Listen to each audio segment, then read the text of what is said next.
पांडुरंग हरी वासुदेव हरी. माऊली, पूर्वीच्या काळी महिला कीर्तनकार फारशा नसायच्या आणि विधवा स्त्रीने कीर्तन करणं ही तर एक क्रांतीच होती. पण लोकांच्या निंदेला तोंड देऊन एका स्त्रीनं कीर्तनासाठी आयुष्य वाहून घेतलं. ती स्त्री होती संत वेणाबाई.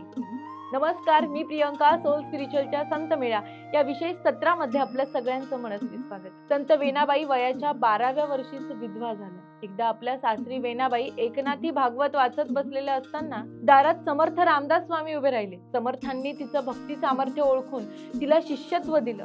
पण जसं सीतामाईंना अग्निपरीक्षा द्यावी लागली होती, तसंच लोकांनी वेणाबाईंना विषाचा प्याला प्यायला लावला होता.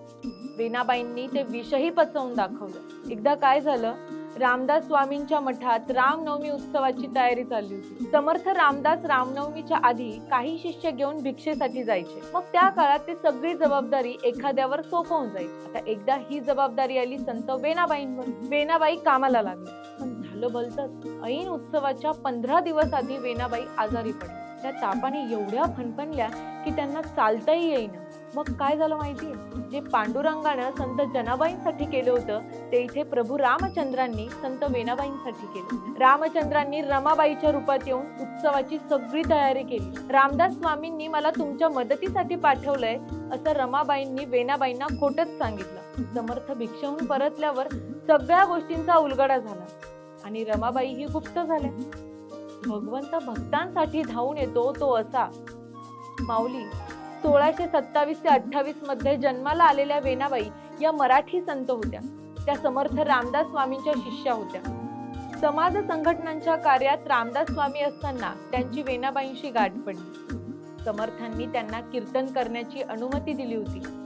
समाजाच्या उद्धारासाठी क्रांतिकारक पाऊल उचलणाऱ्या सगळ्याच संतांना जननिंदेला सामोरं जावं लागतं. समर्थ त्याला अपवाद नव्हते.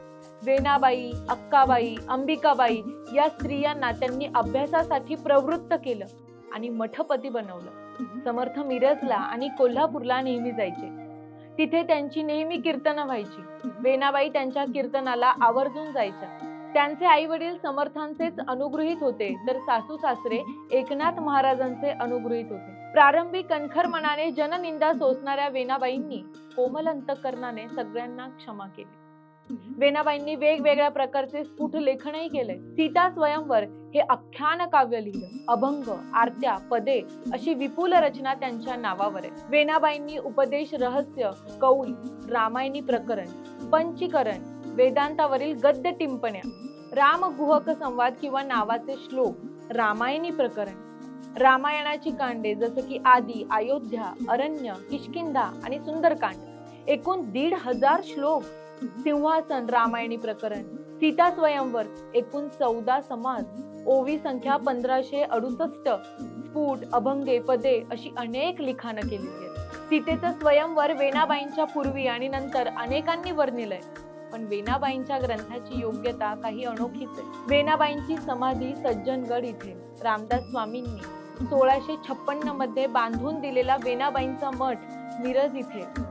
वेणाबाईंना आदराने वेणा स्वामी असंही म्हटलं जायचं. चैत्रवद्य चतुर्दशी शके 1678 मध्ये त्यांनी आपला देह ठेवला.